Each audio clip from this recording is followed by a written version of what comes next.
This episode is brought to you by Daniel House Club. Daniel House Club simplifies the process of sourcing and purchasing by giving designers access to over 150 trade vendors in a single place. They've saved designers over $2.5 million in purchase costs in the past year. You'll get paid whether you send a cart to your client or you purchase directly. And they'll help handle the order logistics. Hotties can join Daniel House Club and save 50% off their first year of membership by going to danielhouse.club/HYDC today. This episode is sponsored by High Point Market. High Point Market is the show in the design industry to see the most product for your projects and take in new trends. And you don't want to miss their world-class panels, tours, and unlimited educational and networking opportunities. Fall Market is October 14th through the 18th, so start planning your trip now using the High Point Market app and their free travel concierge services. You can get your free market pass by pre-registering before October 11th. To learn more and register, visit highpointmarket.org/register HYDC. We'll see you there. Welcome to the Hot Young Designers Club podcast. I'm Rebecca Plum, your big sister. And I'm Sean Surha, your GBF. We're not that hot or that young, but we believe it's a state of mind that helps us build adaptable and profitable businesses. We rely on the support of our design besties to get through each day. So let's explore the emotional, practical, and humorous sides of being interior designers. Welcome to the club. Hi, Sean. Hi, Rebecca. It's a celebratory day. It's a centennial celebration. Can you believe we're 100 episodes old? Young and hot? We're Hot 100. Hot Young 100 Club. Here we go. Wait, was that one? Oh, no, I'm sorry. It was the 700 Club. Wasn't that like the religious? Or... Yeah. Yes. Sorry, I was like, oh, it wasn't the 100 Club. No. Yeah, it wasn't the 100 Club. Let's not be a part of that. Correct, exactly. So this is like a big milestone. Like, I like my little milestone number moments. Rebecca loves a look back episode for everyone who's listening. She loves it. I just never really let things in as they're happening. It's hard for me to kind of feel things in the moment. So I do like to create stopping points where it's like, no, soak it in. Yeah, have a toast, go to a special meal, enjoy it. Yeah. So, okay. So this took us 3.5 years to get to 100. We slowed down our publishing schedule, but it's a big deal. So we are celebrating with a giveaway. Free shit. Here we come. Everybody loves free stuff. Everyone loves free stuff. And we kind of went through some of our favorite things that we use in our daily lives as designers. Yes, we didn't know what to call it. But it's just we want to give we want to give one lucky designer some of our favorite things. So my number one contribution to this, Sean's less of a everyday user, but he does have one, is a Hulken bag. Rebecca's purse is a Hulken bag. You guys, if you don't have one or haven't seen them, you're just not a schleppy mom, but... Rebecca takes hers everywhere. Every time I see her, every time we travel, it's just her purse in her Hulken bag, the Hulken bag poured out of the back of the car. Okay, so if you don't know what it is, a Hulken bag is basically an IKEA bag shaped like a grocery bag. Yeah. 4X in size. And even more durable because it's got the plastic wrapping on the handles so they don't tear, and it's super thick and industrial, and the bottom is heavy duty supported, and it has wheels, which is the thing. The wheels are the magic of it all. It's a lot, but it's definitely one of the MVPs in my install kit. So it does get used a lot, and it frequently is making its way back and forth on installs. And when I've got like tons of materials and stuff, like it does get a lot of use. I don't use it like a purse, but you could. Like a purse, but I put my work bag, my purse, monitor, my install kit. I've put a monitor in it. I know. This is like Rebecca's carry-on luggage bag when we do retreats and stuff. Just so you know, we're giving away a medium size. If you've been on the fence about what size to get, I recommend the medium. It's the most useful size, I feel like. But I also have the large, and that thing, literally a 10-year-old child can fit in that. Yeah. And my favorite that I've used a lot, also preview, it's in our install and styling kit if you're looking in our shop, but it's the electric scissors. You will never want to deal with rug pads or all this crazy stuff ever again. Or like, it's even good for packaging that's really hard to break down. Like if you want to use it to cut up pieces of cardboard, you can use it. The blades are interchangeable, but it's chargeable and it cuts through even like a vinyl backed rug pad. It cuts like butter. It's so amazing. I have them, but I kind of was a late adopter, so I haven't had a chance to use them very much. They're but so good. Anytime I'm like, what can I do with this? It's like no more straight blade, like no more box cutter anymore. Get the electric scissor. It will do You look amazing. like a baddie when you're using it. You're just like, it's so good. I love it. Okay, and then my next contender is going to be the NYX Mini. Mm-hmm. If you don't know what this thing is, I've been using it all week. I use it all the time. It's basically a tiny scanner about the size of a silver dollar. A ring pop. A ring pop. Okay. It kind of looks like a ring pop. Yeah.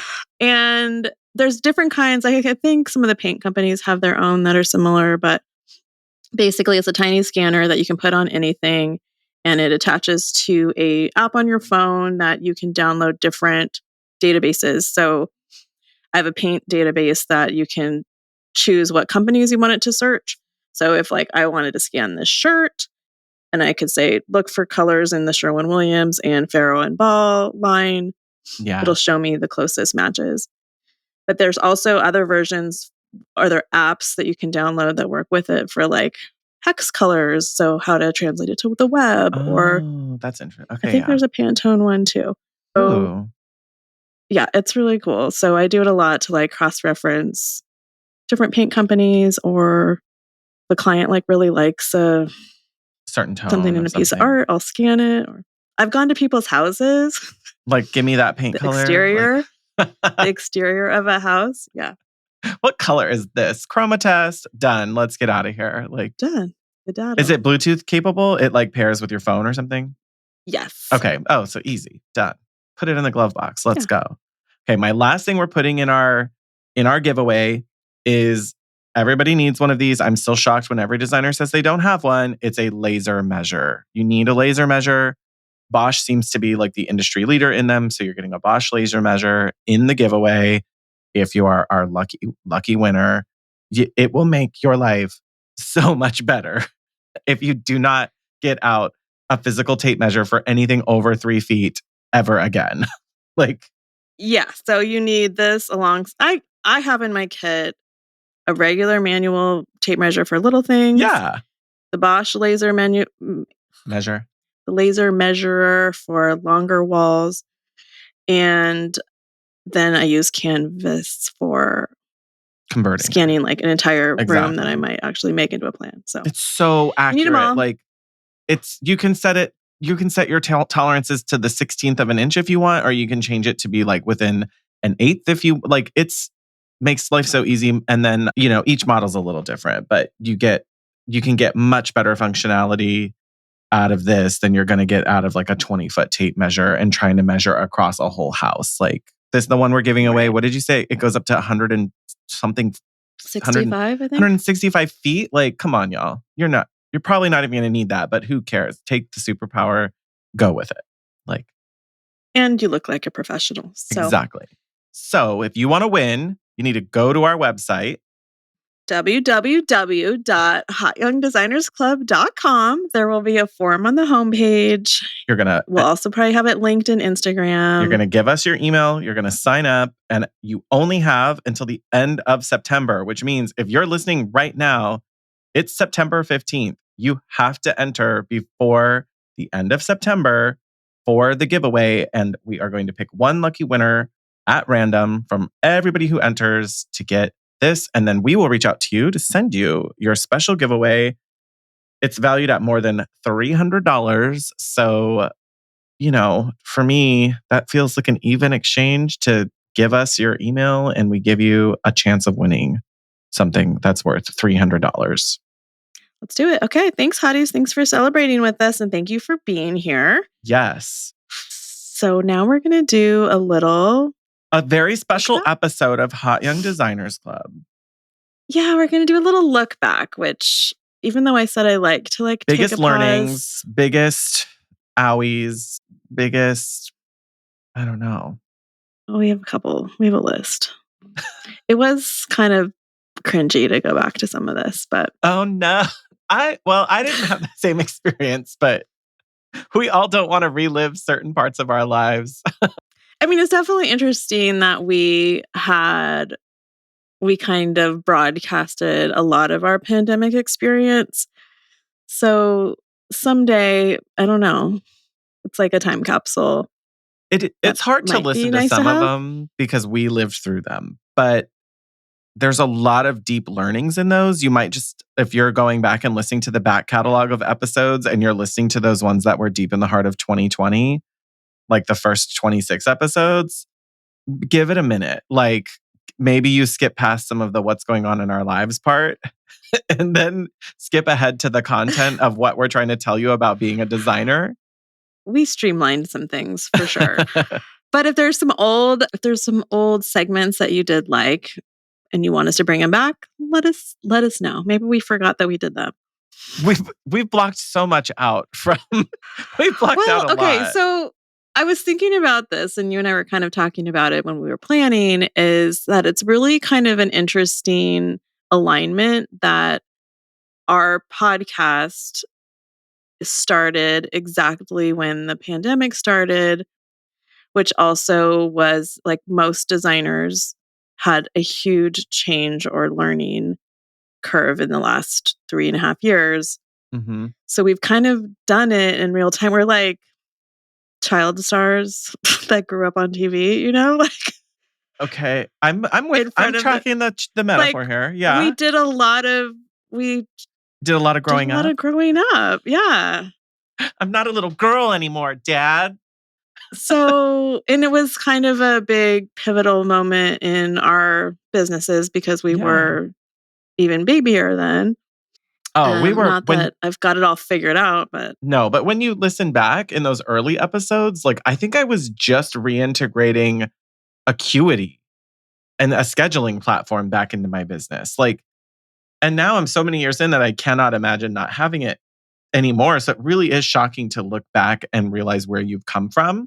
So I would also encourage designers, if you're listening, you don't have 100 episodes of your life to look back on like we do probably. So remember where you've come from and things you were doing when you first started and how much you've learned, and let yourself grow from that and feel good about where you are now. Like it's a very valuable reflection to think about whether you just started a month ago or whether you started 10 years ago or any amount of time.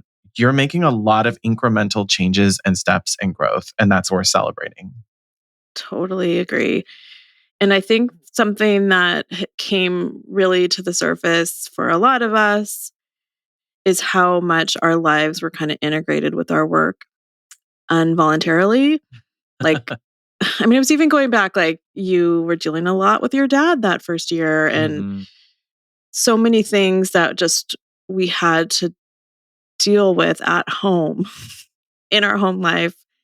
Yeah. Where our work was.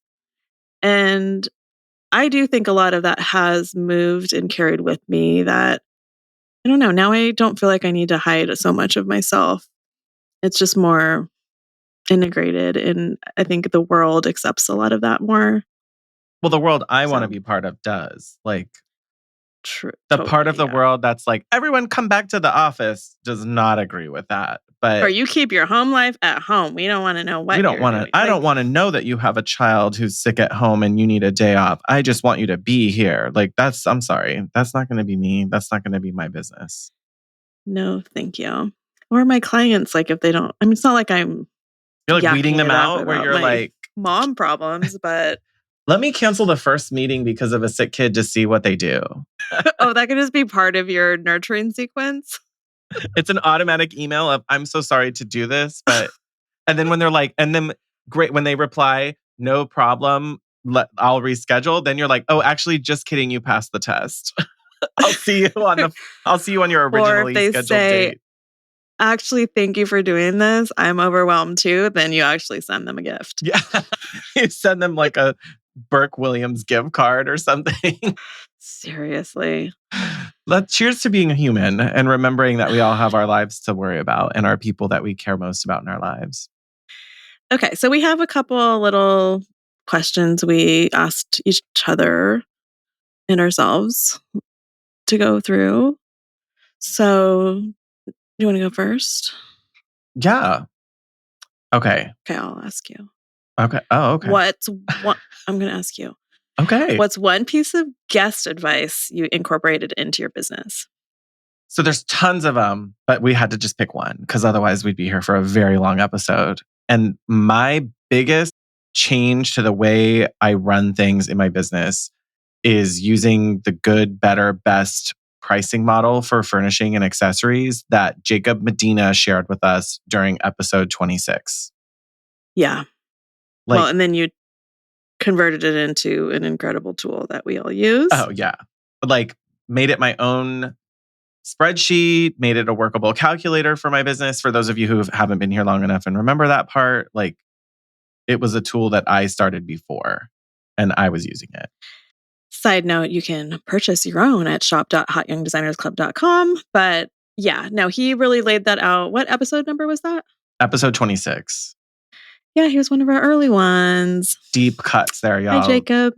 And that whole philosophy of like helping your clients realize that budgeting is done in like stages of like what you value most from a product quality, but also how much you want to spend, and letting them take the ownness of that is really powerful. It's proven to be really significant and also increases the average sale ratio that we give our clients, because I'm always surprised at where their totals end up. And they were like, they'll always aim low if you don't give them something like this. Yeah, I think it's a nice way to have them know that you're considerate as well. Like, we're not just out here trying to grab the most expensive thing. Like, I've had a lot of conversations from clients with young kids and old pets. Like, I'm not investing in a rug right now. So, okay. Like, we'll we'll figure out what your big bucket budget is, but it's not all divided equally. Like, we can have a lower end rug if that's your lifestyle right now. Yeah. Invest in the upholstery items so that you're kind of on the same team. Mm-hmm. And it's not just like this contested situation. Exactly. No, it's helped. And so, yeah, now that we're calling it like our estimating budget work guide, that's going so much further into getting more people on board early in the process. But that whole philosophy was mind blowing when Jacob shared it with us. Yeah, that's a good one. So if you need a little realization moment, head back to episode 26 and give Jacob a follow. I know. He's good. He's good people. Yeah. Okay, so mine, I Mm-hmm. had to kind of think about this too, was Anea White, episode 38. Okay. So there's a lot of good nuggets in her episode, but I liked when she said, she started questioning, does this look like something a designer would do? Mm. So when clients were asking for certain things and it gave her like something to push back on, like, we wanted to create a space that looks like you hired a designer and not just something that can be recreated from Pinterest or whatever, or an inspo photo. Right. But that also means, like, to explain to clients, like, a designer room is very layered. It's complete. There's drapery on the windows. There's accessories on the shelves. There's something on the coffee table. Like, there's a lot to it. So, and there's also more interesting problem solving. Yeah, I think, and not just like everything's painted white, call it a day. and I think that was a really powerful turnaround in realizing, like, no, wait, we're being hired to do more. Like, we just have Push to yourself. do that. Yeah, push yourself and push them. Like, it's kind of both. Like, don't just be like an order taker, like we say a lot. You didn't hire me for just the cheeseburger. I'm giving you the whole meal, baby. Like, Yeah, don't you want dessert?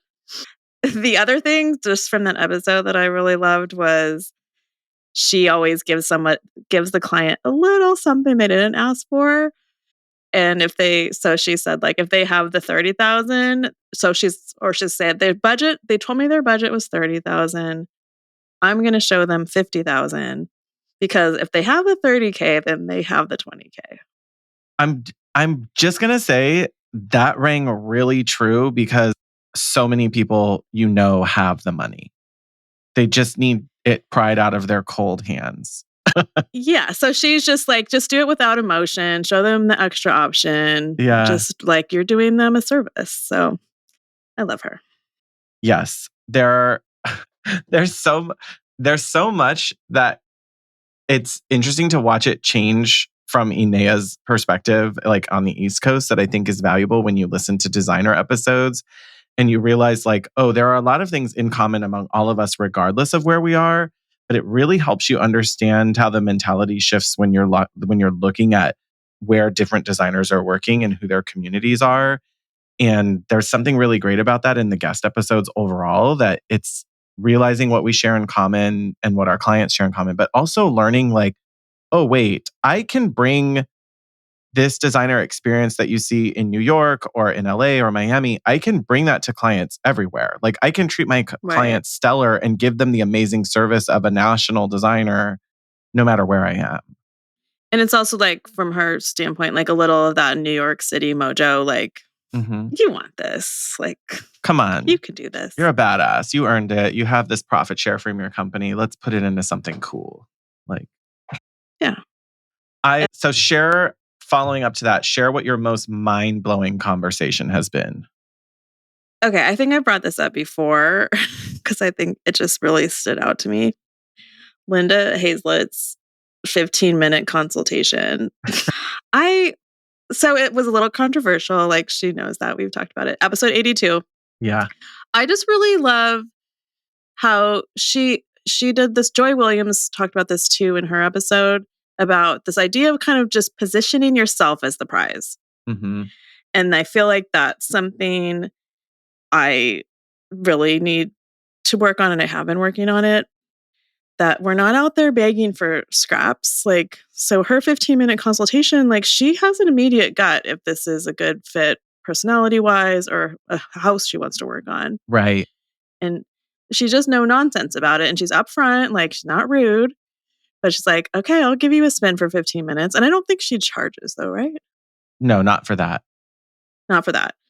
So, but that's also like, do I deem this Are you situation worthy? worthy of my time? Yeah. There's like, I think what's funny about it is, as we were getting responses from some designers, like, you could tell that they were struggling with that because they themselves wouldn't necessarily be able to stand in their own power and do that. Like, it brings out the people pleasers in us. It brings out the I can help everyone. It brings up a lot of stuff. And I think that there are not many of us who can truly stand in our power and own our experience and what our value is and say, I only need 15 minutes to trust my judgment, to trust what I do, to say yes or no to the next step. And I think we all build it all up in our heads. And I bet if we were forced to make the decision very quickly, we would be able to do it. I truly believe most designers would be able to do that. I know. I don't think I could do it. Like, I don't think you could either. I think you could do the stand in your power part. I think you'd have a hard time, like, not doing the chit chat Oh yeah, because, like, we yeah. get to know, like, you can't even say goodbye in 15 minutes. Nope. So, Nope. so that, like, get to know you thing. But I mean, But I if you just said in really 15 minutes, admire. is this a yes or no to a client? Yeah. Yeah, I could do that. I could probably tell you that Yes, within for just sure. the first 1 or 2 minutes because of internalized trauma. Like, I mean, we all should be able to. Like, that's like trusting your gut and the information that you've processed.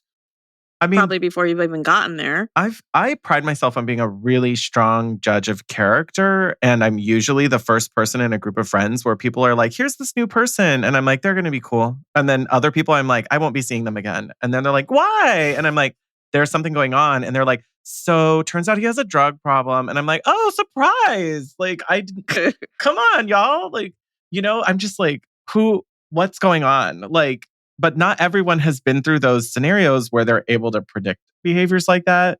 And TikTok has taught me that's trauma talking. So Oh. that's for me and the therapist. Okay, well, we're here. We're here to We're here to help you. We got another 100 episodes ahead of No, us. it's like, what do they talk about it where you're like reading? It's that idea of like reading emotion is because you had to learn how to read emotion. How to quickly read a see what the room. situation is, if it's Right. stable. Yeah. And that's like where you learn that as like a kid. You're like, oh, is it a safe day to share information with someone? Is it not a safe day? Like all that stuff feeds into like our emotional ability to support our clients and to read what's going on with them and not ignore stuff for them. So I think there's a lot of power in that. Anyway. Okay, well, what about you? What was your most mind-blowing? Oh my God, husband. What was your most mind-blowing conversation? This episode happened later in our development, but I read the book and it was mind-blowing when it happened, but having Shannon Lee from Win Without Pitching on in episode 87, the whole idea of like price anchoring and the psychology of price tiers and like how we position those to clients, it really changes the way that I have built so much of my business and understood, and also like how I understand what I'm willing to offer people. Her episode was amazing. Yeah, and I think that's like another kind of version of like making yourself the prize, right? Mm-hmm. Like, here's what I will do for this. Here's what I will do for this. And it's like boundary setting at an early stage, but also, yeah, like the law of attraction, like getting people like moved into this position you want them to be through price. And I know this was a big thing for other designers of realizing that whole like mentality of this is what I do and it only works if we do it this way. And if you don't want that, that's okay. And there are plenty of people who will help you and they just won't be me. Like that takes so much power back for yourself and for someone to hear your project will not go smoothly if we don't follow this process internally. And you could definitely still get to the end goal, but it just won't be as great, as cost effective, as efficient, as whatever. All of your value just does not get delivered the same way if we don't follow the process and the way you do it. And you get to determine what that is. And if they don't like it, they don't like it. Like it's okay. Not everyone has to like it. No, because not everyone's your client. And I've had people who are like, well, but this is what I really want. Like they're like making their own little custom package of what they want me to do. And it's just like, I don't do that. That's not me. And I know I'll be unhappy. I'm the prize. I'm the prize. You're not. Like in this situation. Yeah. You need to be wooing me more. Yeah. The people who are like, I just want you to help me design a built-in. And I'm like, no, you could book consults and whatever we can come up with, you can take to some cabinet. Whatever I sketch live, you can take but I'm not going to like go drive with you to some cabinet maker unless you're booking it like an in-home consultation. Like it's made it really easy to say, yeah, that doesn't work for me. This is what would work for me. And if you want that, great. And if you don't, too bad. Like, you want me to go shop with you? You can book an in-home consultation, but tell me what showroom to show up at instead. Like, and no one has ever done that from the people who are like, just need help picking out furniture. I'm like, okay, well, I can do that virtually with you on a virtual consult, or you can book an in-home consult and tell me which single showroom to show up at. And no one ever does Home Goods.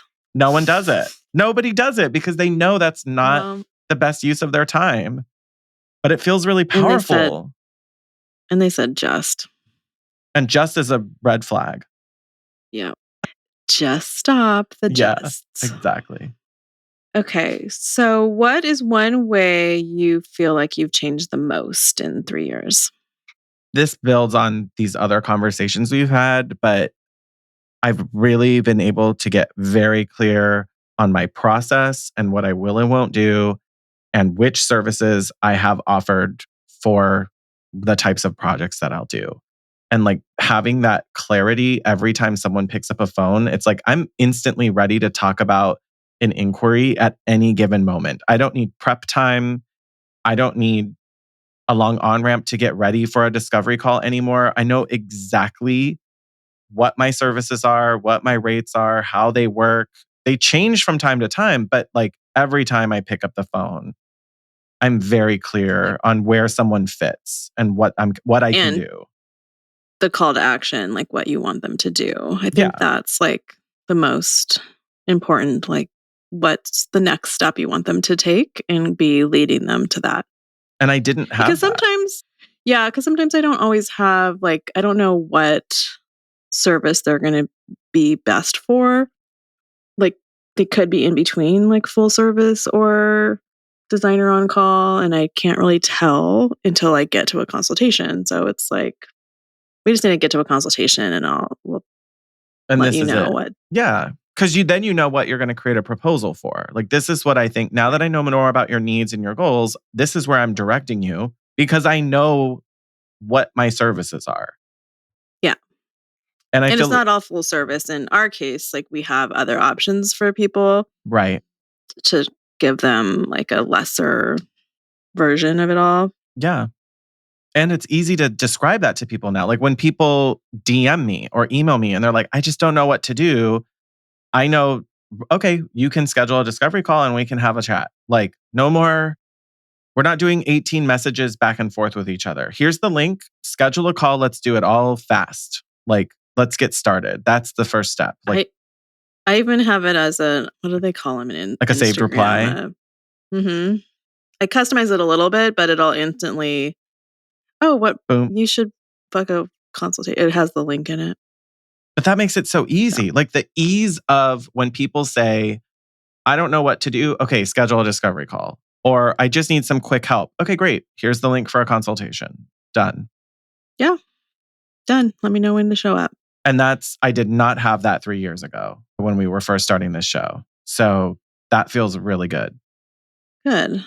I What was did, like, okay. Hey hotties, have you been missing new Process Party episodes and want more behind the scenes scoops? It's all over on our Patreon.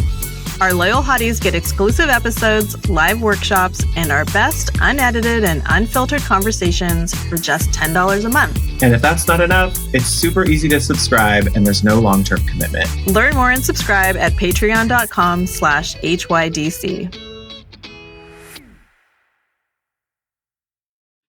How do I feel like I've changed the most in 3 years? Yeah, I don't know. I still feel sometimes that 2020 was like 8 months ago, but it I definitely wasn't. I think through this experience and this show and just the growth, I do feel like my money story and my ease with talking about it has improved a lot. Part of it has come with experience. Like, once you do some bigger projects and throw some bigger numbers onto proposals and Mhm. get them paid, then you're like, oh, okay. Now $50,000 is not that much money. Not in a disrespectful way, but in a I can talk about it way. Yeah. It just everything just kind of changes. I think my perspective on numbers has changed a lot. Mhm. So it's less emotional, which it needs to be, Yes. so that it's out there. Like, we had this whole episode about it and it's come up a lot, but talking about money is our job and we just need to be comfortable with it and not make our money story or issues be our clients, because they're not the same. No, that it's yeah, just because we couldn't afford ourselves does not mean that other people can't and that they can't afford to pay for the types of products that we can sell them. Like there's so much And it's almost opportunity. like when they say, like, with wild animals, like, don't let them see your fear. Like you have to exude this level of confidence so that they have trust in you. Like I think it I know what you can't mean. be a problem. Like I just have to be cool. Like I'm in a tiger cage.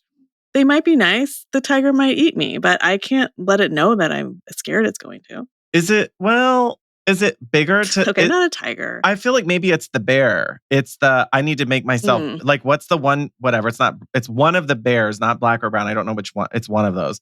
But it's like make yourself bigger. One of them you run away from as fast as you can. The other they say you need to be louder and bigger. And that's sort of like money is like don't let your clients scare you about that. You got to be bigger than them about the money. Like you have to be more confident about the money because that bear is looking for you to prove that you're also a big dog in the fight. Like 100 grand is nothing. And this is how much it costs. We talked about you spending that much money. Here's the bill. Like, yeah, it has to just be comfortable because they have to trust that you're trustworthy with what they're giving you.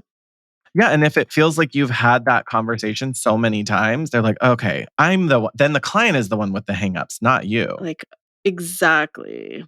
Yeah. So that's a good like growth. I can say that I have seen your growth exponentially over even just 3 years.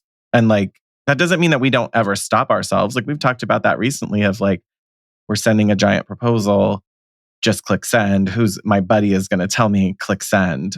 But in the past, in like 2020, you might have said, oh my God, don't send that. That's crazy. Or, like it's grown so much. Yeah, like the evidence wasn't there. And some of it is just evidence. And I think it's just experience and like doing things in your business to slowly build trust in yourself. I was in a group forum on Facebook the other day and somebody was asking about how to get people to buy from her, I think, and not shop her.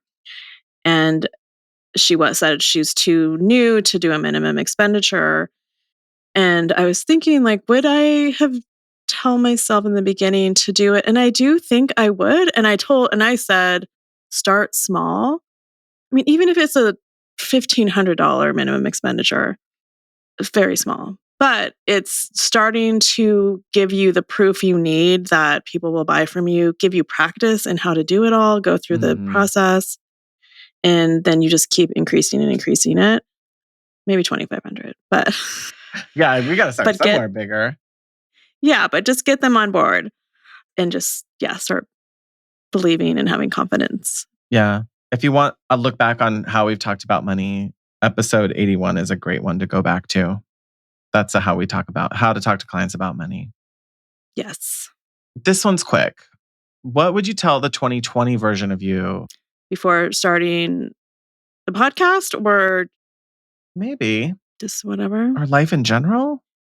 It's not going to be 2 weeks. Like when somebody said on the news, it might be 3 years, they were right.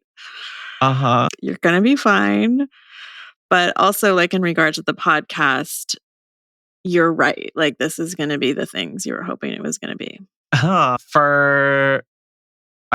So for life in general, I would say that I'm a chronic underestimator. So I'd be telling 2020 version of me, think bigger, do more, do the most instead of underestimating everything. And that's just how I always do things. Like, let's downplay it. So then if I'm disappointed, it's not a big deal. But then I never open myself up to those possibilities of what if it's bigger? What if it's better? This is where we're opposite. And so that's like, I'm like, oh, I don't want to be disappointed. So I'm going to say that only 10 people will show up to my birthday party and then 100 people show up. Like I'd rather be pleasantly surprised than disappointed. And I feel like life is about building space for yourself to expand and grow and build into that.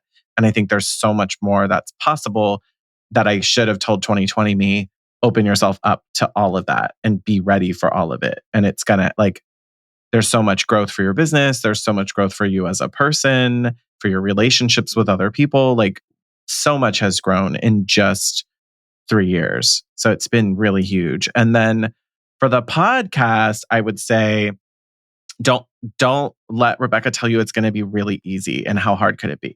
I don't do that anymore. No, because we've had 3 years to say, oh my God, it's actually way more complicated than you think to do all Or of it's this. going to take longer. It's going to take longer, or there's more resources. time. Yeah. And so and truthfully, the same can be said about any business or any project you're going to start.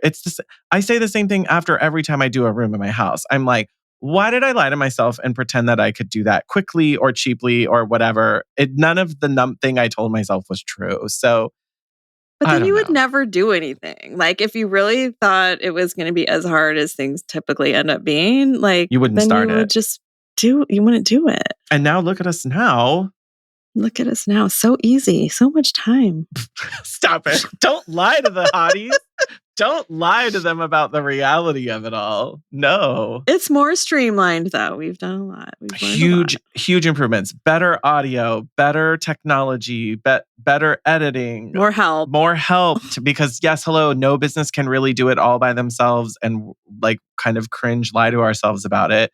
The same is true for our businesses, our design businesses. Like you need to be streamlined and efficient and planned and have help and have a process. And the same is true for the podcast. It's not, we've lied to ourselves a few times where we're like, what if it's like not a business? And we're like, no, it can that's only how I had to be trick you into coming it can back. only be a business. It can only be a business. It has to be self-sustaining. Like it has to do it. So that's been fun actually to look back and realize like, oh yeah, we could do it. We just have to like not undervalue it or underestimate it. Smaller chunks. Like I think we can't look at the big giant part of like the whole of it. Like we just have to break it down into manageable chunks. So don't look at trying to finish a whole pizza. Just imagine one slice at a time. Yeah. Unless you're like, I can probably polish off a whole pizza. One pepperoni at a time. One pepperoni at a time. It's just a pepperoni, That's Sean. just one more. Eat it. You got it. Yeah. Or no, it's that scene. You've watched Matilda, the original Matilda movie where he has to eat the big chocolate cake? Oh, God. It's just one bite at a time. And you get the whole cake. And then he's sick for oh my God, weeks. Yeah. Okay. Going in the chokey. Speaking of gross stuff, what's your most cringeworthy moment of the show? I think it's just those early pandemic conversations. I don't know. I think some of them, yeah, and I think some of them were just like our online therapy sessions. We were lonely. We were locked down in California for a long time. I know a lot of designers might not remember that now because they're in states where that wasn't happening, but it was truly sad. Look, a lot was going on. I don't want to diminutize what happened during that, but it was rough. That first year especially was a rough run of events. And I have healthcare. I have healthcare providers in my family, in my household. Like it's a lot, you know? I mean, we had fun. I just can't go back and listen to some of them. It's hard. But I don't listen to any of them. So what am I saying? You guys, Rebecca like never goes back to the episodes. I will like listen in back. I did to a little bit like, for this. Yeah. I did for this. Like we'd look through our notes or go back to it. I would say for me, one of the most like cringe-worthy moments was like the pitching the show to people in that first year and like hoping that people would like designers we admire and like would want to be on the show and getting told no. And I'm like, oh, what? Like, you don't want to talk to us? Very much. It happened a few times and we changed our pitch strategy because of it. But it was like, ew, you think you're like some big shit? You're just going to tell me no? Like, but wasn't it like felt some of them cringy. like about them? Like, yeah, we have some people who replied that they didn't want to be like, I don't want to be recorded or I don't really want to share. And I think what we've learned too is like, it's that for me, the cringe is like the rejection of it. And then also learning like, well, we just need to find the people who want to do this with us and the designers who want to be transparent and share and be open. And now when we get no's, which it's fine, like we do get that. And we also have to say no to people who like want to be on the show and sell you guys timeshares and weird stuff. Like we're also like, learning how to tell people no. Like, You're welcome. yeah, you're welcome. We have definitely gate kept our podcast from people so that way they don't come on the show and just try to sell you their latest, shiny wear. Like it's a It's thing. not just that. I mean, we should say this a little bit, that we're really conscientious about our guests. Yeah. Partly because we only have like 10 guests a year, since we're only doing every other week. Yeah. And we want to like make sure we're bringing different voices and some diversity to what we're doing. So there's very few slots for what we're doing at this point, but I don't know. So yeah. And we want to be able to have conversations with each other a lot more than Yeah. No, we like talking to each other a lot. And then, yeah, sometimes. And there's lots of guest shows out there. Like there's so many other single podcasters. It's easier to have a guest. Yes. And they're doing it very well. So yeah, the pitching people part and getting no's was like, ew, why would you say no to us? Like, we're going to be fun and it's going to be great. And then you realize, okay, it's the wrong one. It's okay. And I think that was too before we thought of ourselves as the prize. I'm just going to make this the theme of the episode. Because we are. Probably like our positioning was different of, please, sir, can you come on our show? Give us an hour of your time, please? Yeah, we're definitely in a different position now, being that other designers who have asked to come on the show, a lot of them are fans and listeners. And we can say that for quite a few of our guests, that they're also fans of the show and they like listening. And I think that's really fantastic. It helps. But that we also have a really big audience of designers who are eager to hear from other guests, and being able to share more about our audience with potential guests makes it a lot easier for people to come on the show because they understand who they're talking to. And we're also not like a fly-by-night operation here. Like, we really have built in a lot of longevity. 100 episodes feels like a really fantastic way to celebrate that. So that's really good. You want to share your funniest moment of the show or your biggest LOL? I don't really have one. Do you want me to tell you mine? You tell me mine.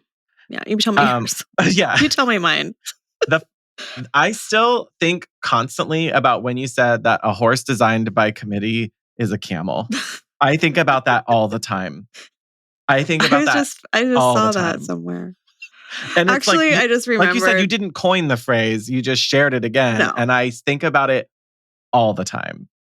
I mean, it's very true. Yeah. And then we were, for anyone who missed that, I have no idea what exact episode that was, but we were talking about like designing and like having too many inputs on the design process means everybody gets to say a little piece about what they think it needs to look like to become a horse. But in reality, it's like this weird game of telephone where people misunderstand things and all the pieces get put together weird. And so it's really a camel at the end, and nobody got what they wanted. Like, it's a really silly situation. And our job is to take a lot of different factors and make them all harmonize. And if you have 5 people just saying, I have to have this in the room, it doesn't work. It reminds me of those kids' drawings where they take like the sketches of like a little kid drew a bunny, and then the guy uses Photoshop to make it look like that bunny. And it's always the most like nightmarish, so creepy sleep paralysis demon when they're done. Like, it's so bad. Like, and that is that a horse designed by committee is a camel. Like, I did see that when I was going through. I saw it in the show notes somewhere. I'll see if I can find it. I laugh at it. I think about it so often. I'm glad I could bring that to you.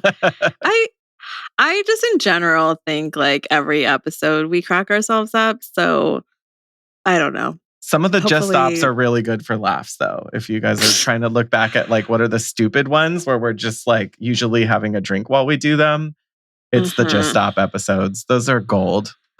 Yeah, we need to come up with a new one. I mean, there's always more content. We always have more things to talk about. So what about like a podcast Easter egg or like a BTS moment? If you're back at those early first 50 episodes, the outtakes at the very end of the credits are always some of the stupidest moments between you and I. We're usually cracking each other up. Like, or singing or something. yeah, or just like a random joke that got cut or something that wasn't relevant to the episode, so we pushed it to the end. And they're usually like those Marvel after credits type of quickies where they're very short, but those were fun. It got harder and harder to execute as we kept going on because sometimes an episode didn't have something that was an outtake, so then we didn't have one. Or as we started moving to editors, it's like, well, the editor's job isn't to choose what's funny. And so they don't have the new one. Yeah, it was when I was editing and I would like earmark them. And you would just grab a random segment and it would be like a surprise for me because I would listen through for like a draft edit of like, is there anything we need to adjust or remove? And so it was kind of fun for me to find those at the end of the episode and catch whatever you decided was like the funny moment at the end. It was my little love letter to you. Yeah, it was fun. Those are fun, especially in those first like 30 to 40 episodes. They have little Easter eggs at the end, which are just stupid. So those are fun. Oh, yeah. Okay, I'm going to like take it slightly serious, but not belabor this. But I don't know if I've ever totally talked about this. I think I have, but my breathing issue, I feel like to me has been like a third party in the podcast. The third host? Yeah. So have I talked about this? I don't know. I have a condition called subglottic stenosis, which means my trachea starts building scar tissue and closes my airway. So I had my first surgery October 2021, and you can hear it leading up to those episodes really bad. When I was editing, I would edit them out a lot, all of my like wheezing and stridor stuff. Yeah, like every other breath, you were having to go in and like cut out that sound. It was like throughout every episode. Yeah.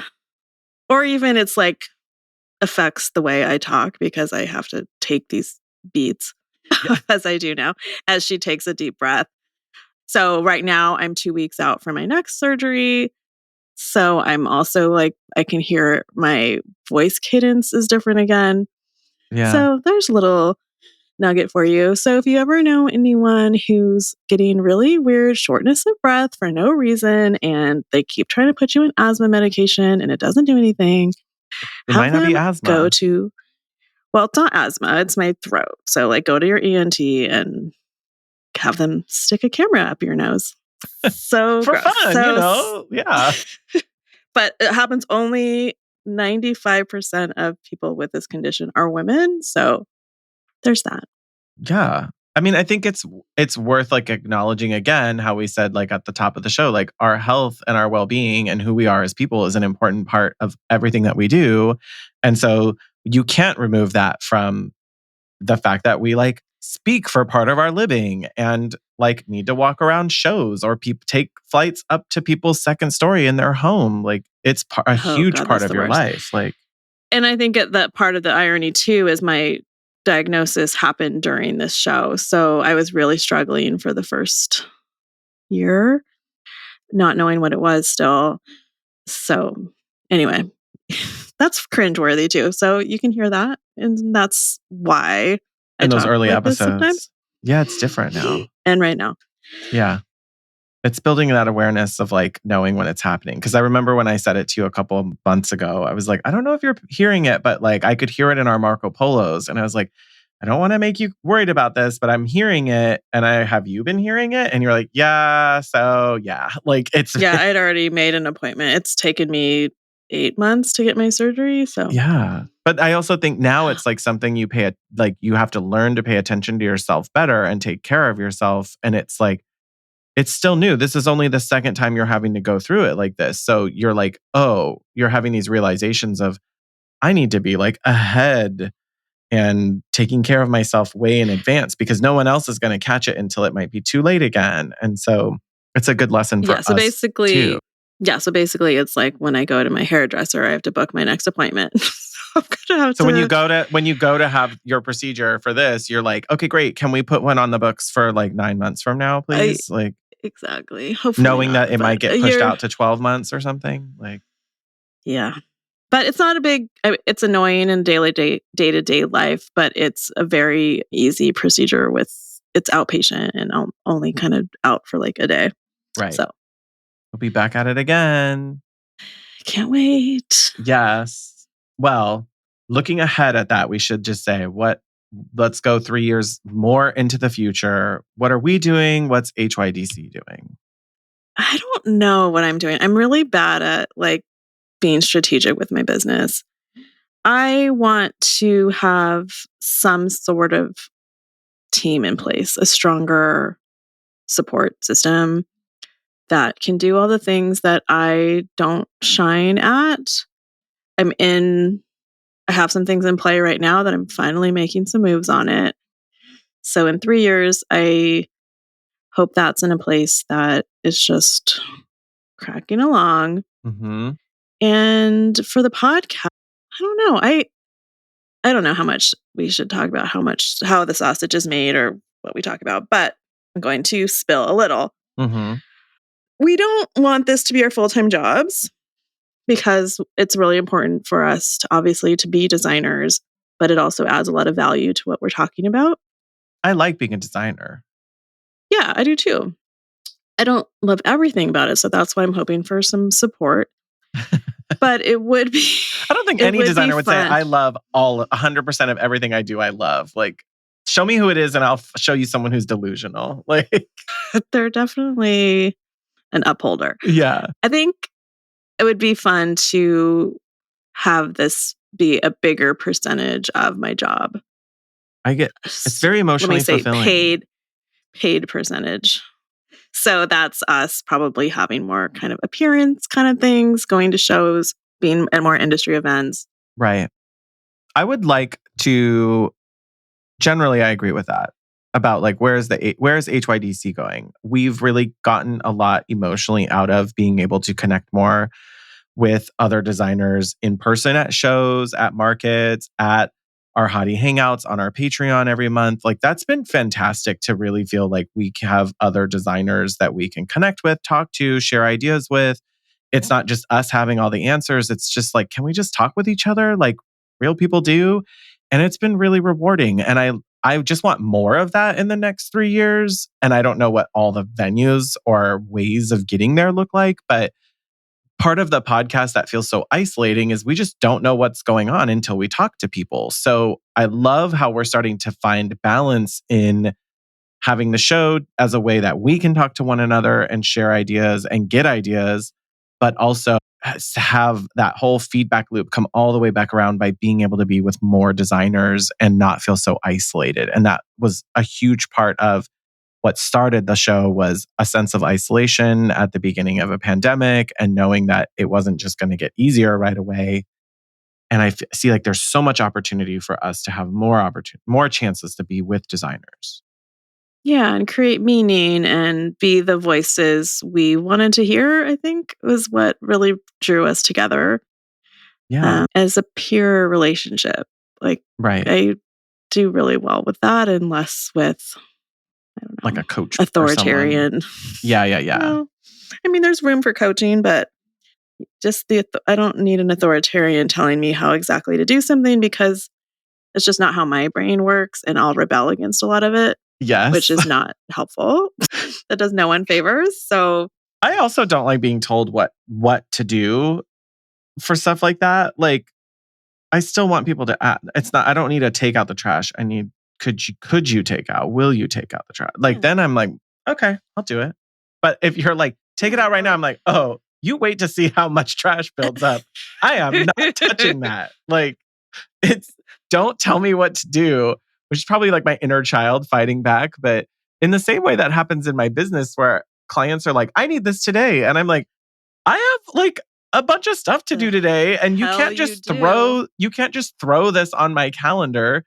And contractors are the same way where they're like, I need this right now. And I'm like, who are you to think that I am at your beck and call whenever you happen to do it? Like, I left you 2 voicemails. Unless I made a mistake and I need to fix it, but very little in our work is an emergency. And so I think that's just how I respond to stuff. But leading to that is like, where do I want Renstead Interiors to be in 3 more years? I don't want to be the lead creative and client contact for everything. I'm realizing more and more how much I value being able to let somebody else handle some of those like day-to-day communications or client updates or just be a first line of defense. And some of this is just driven by not necessarily that I can't or won't want to do it anymore, but also that I'm finding space in my life where I'm trying to create an environment for myself that I enjoy. And I'm not finding personal joy out of being like the main and lead point of contact for so much of my business, which means one of my ideas is that is there is another senior or junior level designer who takes a lot of responsibility on projects, and maybe in the first little bit of that, we're splitting projects up and still kind of working on those. But I don't want to be the only person that gets a call when something happens or something needs to get done. I would much rather like to have someone who can shoulder that burden and make it easier for all of us to do it. And you feel like you could give up creative control too? If I can be like a creative director or Like have remain the like a final principal, yeah, like stamp of approval? let's do the ideation phase of a project together, general look and feel, but like I just want to have the right to say no to something before the presentation. Like bring it back before the presentation, give me a chance to veto. I hate that lamp. I freaking hate that fabric. Let's pick another one. Like, great. Let's move on. Like, I think that takes time. You have to find trust with the designer and what you're doing, but I'd love to be at a place in 3 years where that's like a sustainable place. The projects support having that person do that, but also like let another creative feel a sense of pride in the work they're creating. I want them to like what we're doing. I don't want someone on my team who doesn't enjoy the aesthetic and the work that we're doing and just is doing it Yeah. because I want them to really feel like they've created projects they can be proud of and that they're happy with. I love that for you. I love that journey for you. I love the whole journey we've been on in 100 episodes. It's hard to believe. Happy 100th birthday to our pandemic baby. Happy 100th birthday. And don't forget our favorite things giveaway. You have until the end of September. Go to our website, enter, get some of our favorite things as a thank you for being one of our loyal listeners. We really appreciate it. And if it's too late, you should still go on there and sign up for our newsletter because that's where we drop and remind and do all the updates of what's happening. All the fresh stuff happens there.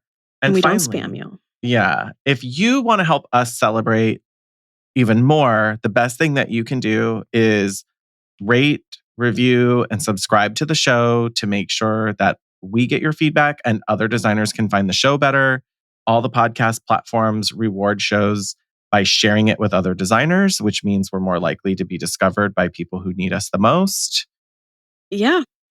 And we have tons of... and you can join our Patreon.